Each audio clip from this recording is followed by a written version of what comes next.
വ്യക്തമായി പറയണം, ഈ പ്രശ്നം കാരണം എൻ്റെ നാട്ടിൽ 17 വയസ്സുള്ള ഒരു പയ്യൻ മരണപ്പെട്ടു. ആ 17 വയസ്സുള്ള പയ്യൻ മാത്രമല്ല, ഓരോരുത്തരും മരണപ്പെട്ടുകൊണ്ടിരിക്കുകയാണ് ഈ ഇൻവെർട്ടർ കാരണം.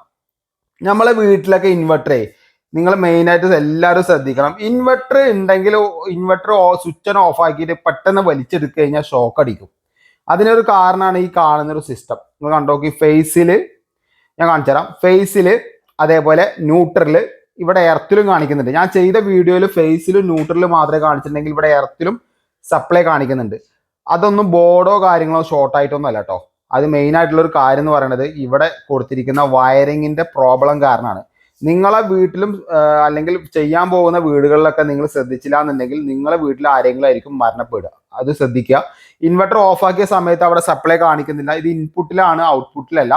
അപ്പോൾ അതിന് വരാനുള്ള ഒരു കാരണം പല സ്ഥലങ്ങളിലും കാണാൻ പറ്റും. ഇൻവെർട്ടറിന്റെ ഔട്ട്പുട്ടിൽ ഒരൊറ്റ സിംഗിൾ വയർ ഇട്ടുണ്ടാവും. ഒരിക്കലും നിങ്ങൾ സിംഗിൾ വയർ ഇടരുത്. അതിന് ഫേസും ന്യൂട്രും എർത്തും ഔട്ട്പുട്ട് ഇടാൻ ശ്രമിക്കുക. അപ്പോൾ ഈ പ്രശ്നം പ്രോബ്ലം സോൾവ് ആവുന്നതാണ് കേട്ടോ. ഇതിപ്പോൾ എന്താ സംഭവിക്കുന്നത് വെച്ച് കഴിഞ്ഞാൽ, വീടിന്റെ ഓണർ എന്ത് ചെയ്യും, സ്വിച്ച് ഓഫ് ആക്കിയിട്ട് നേരെ വലിക്കുന്ന സമയത്ത് അവിടെ ഷോക്ക് അടിക്കും. ശരിക്കും പറഞ്ഞാൽ ഇവിടെ എർത്തിൽ വരാനുള്ള കാരണം ഇവിടെ എന്താ ചെയ്തിരിക്കുന്നത് വെച്ചാൽ എർത്ത് ഇട്ടിട്ടില്ല. ഞാൻ അന്ന് ഇൻവെർട്ടറിൽ എർത്ത് കൊടുക്കണം പറയുമ്പോൾ പലരും പറയാം ഇടിവെട്ടി കഴിഞ്ഞാൽ ഇൻവെർട്ടറിന്റെ ബോർഡ് അടിച്ചു പോകുന്നു. ഒരിക്കലും ഈ എർത്ത് കൊടുത്തുകൊണ്ട് ഇൻവെർട്ടറിന്റെ ബോർഡ് അടിച്ചു പോയതായിട്ട് ഞാൻ കേട്ടിട്ടില്ല കേട്ടോ. എന്തായാലും നിങ്ങൾ കമന്റ് ചെയ്യാം.